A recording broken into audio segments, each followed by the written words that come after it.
My name is Zest, and in today's video, I'm going to be reviewing the Adventure Force Spectrum. A bit of an unexpected release from Adventure Force. Yeah, it's a very welcome one, I'll have to say. Let's get into the video. Now, before we begin today's video, I'd just like to say how very grateful I am for every single one of my subscribers. It honestly means so much to me, guys. And I'm not just over-exaggerating that because I'm a creator. I honestly, genuinely am very grateful for every single one of you. That being said, if you'd like to, please consider subscribing. And on top of that, if you do end up subscribing, you'll be entered in for a chance to win a free custom hoodie. And all you gotta do to enter that free giveaway is click that red subscribe button down below and hit the bell to be notified when we make new videos. Now, other than that, I think we should get into this video, so let's do it. Alrighty, so just to explain a couple of things here. Chronologically, as the video is being made, I do this before I actually make the video. So this here is my actual first look at this thing in real life, and I gotta say, it is very good looking. It's a very good looking blaster here. Just on the box and stuff, we get our basic details. Battery powered rapid fire blasting, so it does take batteries. Blasts up to 80 feet, though I've heard it blasts even higher. 15 pieces, which is all included in the box. And yeah, I really gotta say, it's very visually appealing. Of course, just looking at the box here, of course, a lot of the aesthetic of it, such as the scope, may not actually be something that works as a scope. I guess I'm trying to say, just like a normal NERF blaster scope, it doesn't work like a scope, but it looks pretty dang cool. So over here on the back, it just talks more about the blaster. So it highlights the 10 round ammo magazine, though it calls it a clip. It's a magazine, call it what you want.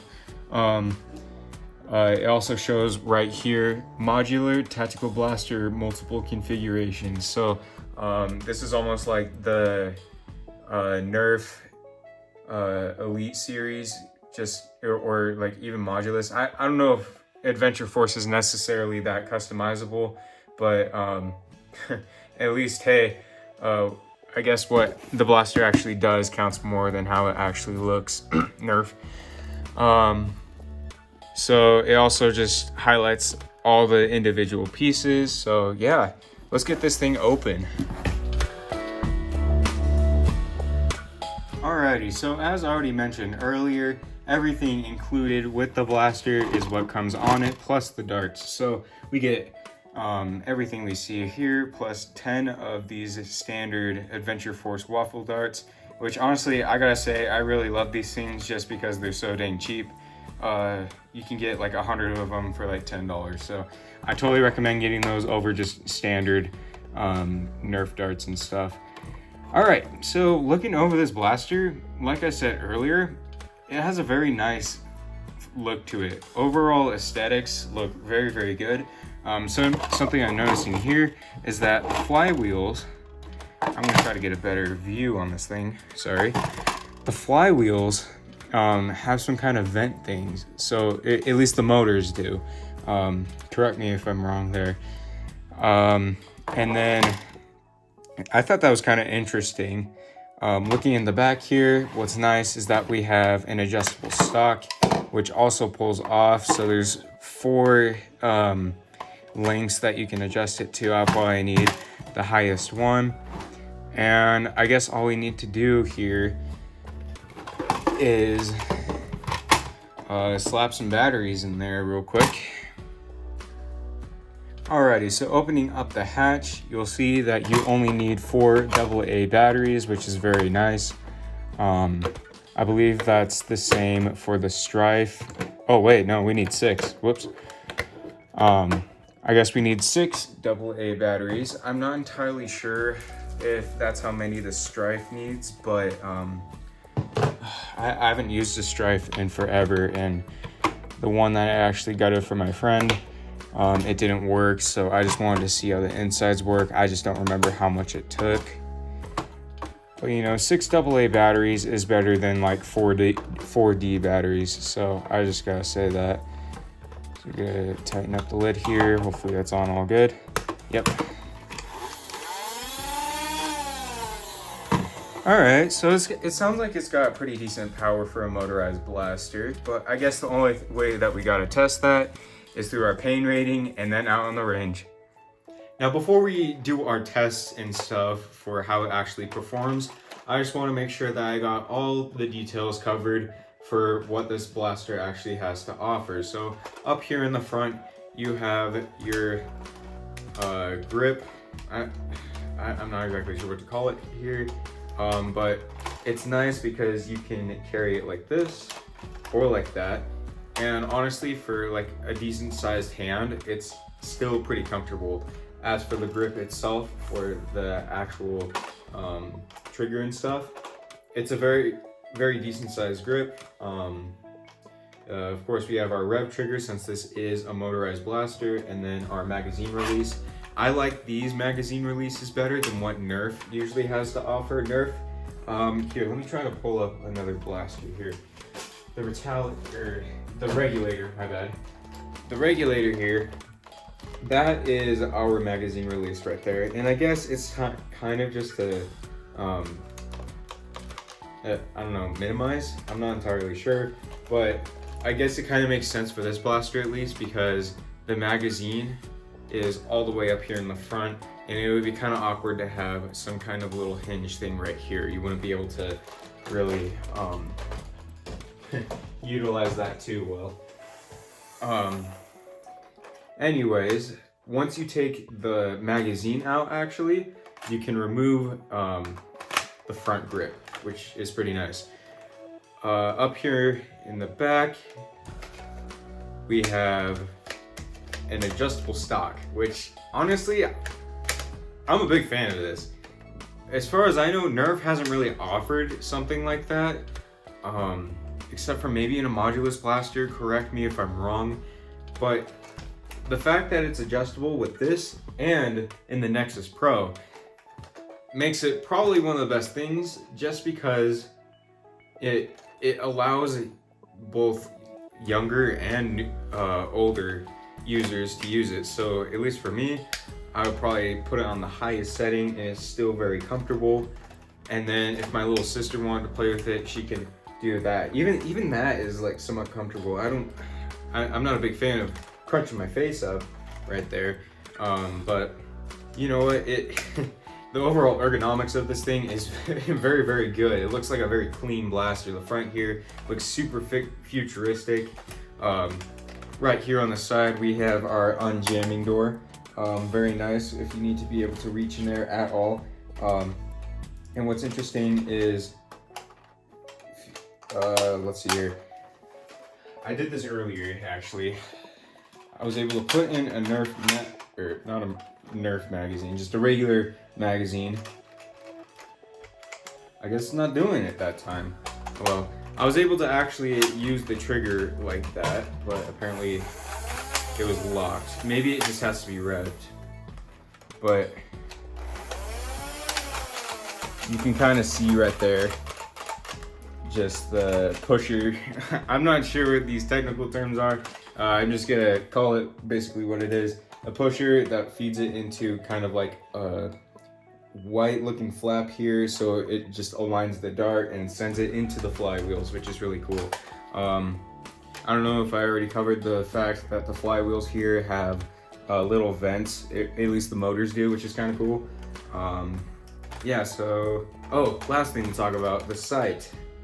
Honestly, like, you know, it's a NERF gun, so I guess you don't really need a sight, but honestly, I give the style points just because it makes the whole thing look pretty dang tactical. So, yeah, honestly, I really like this gun, and for the price point of, I believe, $25, it's very nice. It comes with this, a 10-round magazine, and 10 darts to fill that. The 10 Adventure Force waffle darts. My bad. And honestly, I think the main price point here of whether or not you should buy it really should all just depend on how it performs outside. So I say we take this out, do our pain test. I don't imagine this hurting too much since it is a flywheel and it's not something insane like the Nexus Pro. However, Adventure Force has shown us that my oh my, it delivers a whole lot more power at a cheaper cost compared to NERF, which is super duper awesome. Anyways, let's go out and do some tests on this thing. Okay, sorry for another interruption here. I just wanted to see actually of whether or not the half-length darts would actually work with this thing. So I assume that the adapter will go in there just fine, just like that. And there's the half-length magazine. The problem is, I'm not sure if you can see that there, but the pusher doesn't quite reach the half-length dart, so that's a bit of a problem. I'm gonna have to get that out here in just a second. But just for those of you who were wondering of whether or not this was compatible, I mean, I'm not entirely sure if there was some kind of thing that you could do to actually get a half-length dart in there, but you know, it would be cool if it was compatible, but it wasn't something that I really expected to have. So hey, I'm not disappointed with this thing at all, but I just wanted to see real quick if that would work. Anyways, let's get on to the test for real this time. All right, so once again, we have Zoe and Sadie here doing our pain test. I'm not shooting them, they're shooting me. So I just loaded up a 12-round Pro magazine in here, and I believe Zoe is gonna be the one who shoots this thing. So yeah, Sadie, if you can hold the camera. Zoe, you just use the rev trigger right here.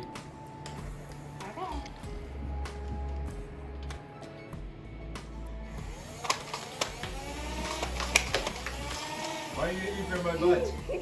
Oh no, I meant for your butt.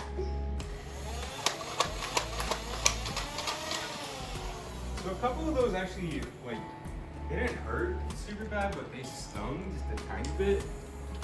So it wasn't too bad, but like, I don't know. I think that was pretty decent power coming from a flywheel blaster. And as far as I know, that's a bit stronger than the Strife too. So thank you guys. Alrighty, so like I just previously mentioned, this thing doesn't really hurt too bad, but a couple of the shots, I don't know if it was just places where I had like sensitive skin or something, they stung just a tiny bit. But you know, like, you just gotta tough it up when you're playing with NERF. It's honestly just a matter of that. If you have little kids, I totally recommend this gun. It's super fun for them. Zoe and Sadie had a blast with this thing earlier. And yeah, they even used the shorter stock, which was super cool. I don't even think I showed them how to adjust it, but they used it just fine. I don't exactly remember whether or not I put this thing out for them, but overall, they really liked this gun. And it was a bit easier for them to use compared to the Nexus Pro, probably just because the Nexus Pro has a prime, but you know, it has a whole lot more power behind it. So for this, I'd have to say this is already starting to be a whole lot better than, I guess, its competitor, which is the NERF Strife. All right, so before we get started here, you'll notice that this is a 10 dart magazine. So I was thinking, maybe I can shove in maybe 2 more, make it 12. I tried that and it jammed it, of course. So what seems like maybe a little bit of more slack, like it seems like you can shove in a couple more bullets in there. Don't do it, just do 10, or else you'll jam stuff. So let's get the show on the road. Oh, we have a jam. Did I perhaps overload it again? I'm not entirely sure. Interesting, okay. All right, let's try this again. That one whirly birded.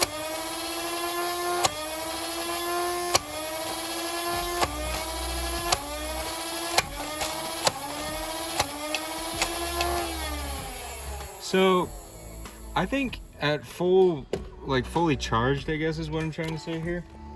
At a fully charged, or fully revved up flywheels, you can get some pretty decent distance from this thing. This performed just about as good as my rival, if not better. It all just depends on what we see here. So that was the one that whirly birded right there. And it looks like we got some pretty consistent shots here, even with this slight breeze.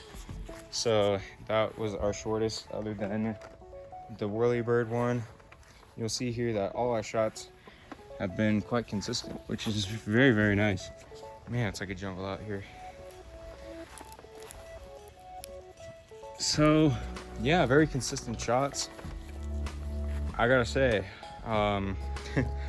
this blaster for $25 is quite impressive. But I guess the last thing that we have to do is give our overall review for it. So let's do that.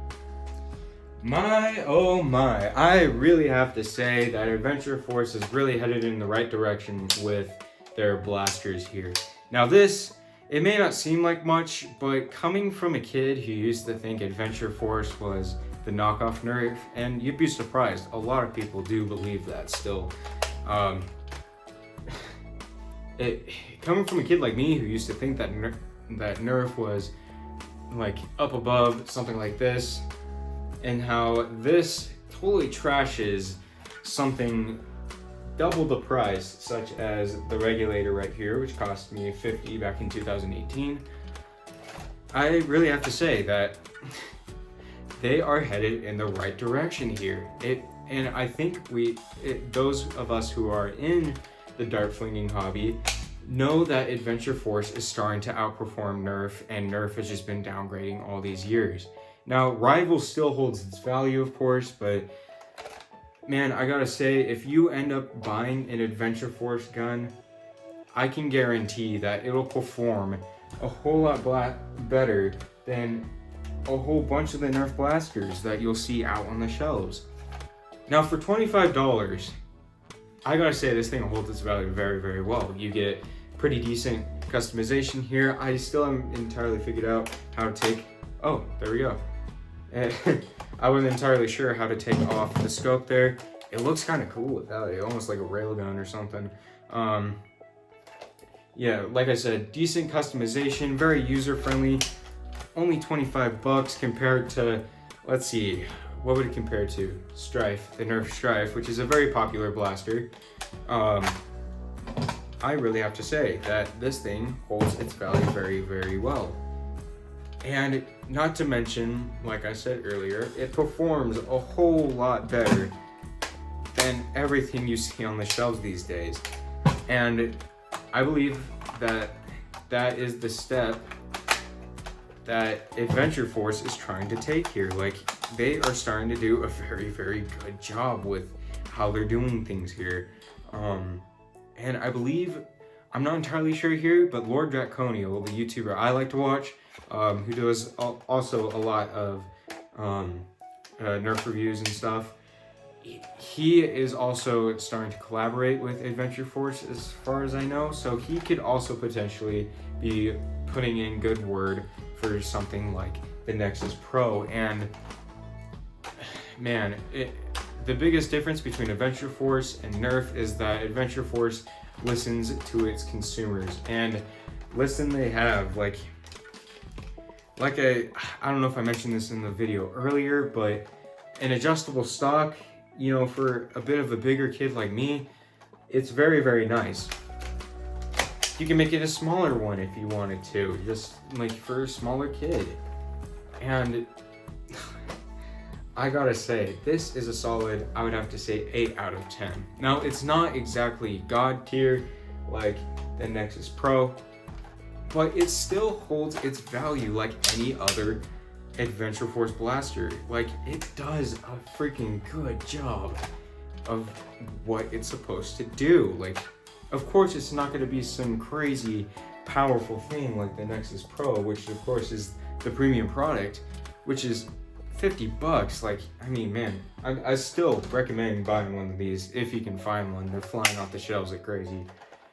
But like, even this, I mean, if you had a small child and you wanted to buy them a blaster, I'd get them this one because like it works well for everybody. And that's what Adventure Force is starting to become.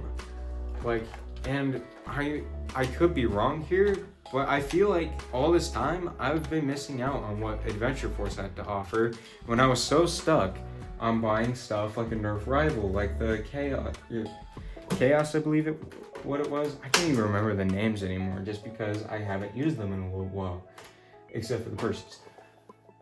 But like, I feel like I've been so distracted by Nerf when all this time Adventure Force has been there and they've offered a better product at a cheaper price. Overall, very good ergonomics, I'd have to say. And like I said earlier, a solid 8 out of 10 blaster. If you're on the verge of getting it, I 100% recommend it. However, if you are buying any sort of dart blaster, of course, I'd always recommend saving up $50 to buy the Nexus Pro, which absolutely trashes everything. So, yeah, I guess that's my review for you guys. I hope this video was both informative and helpful for those of you who were watching. And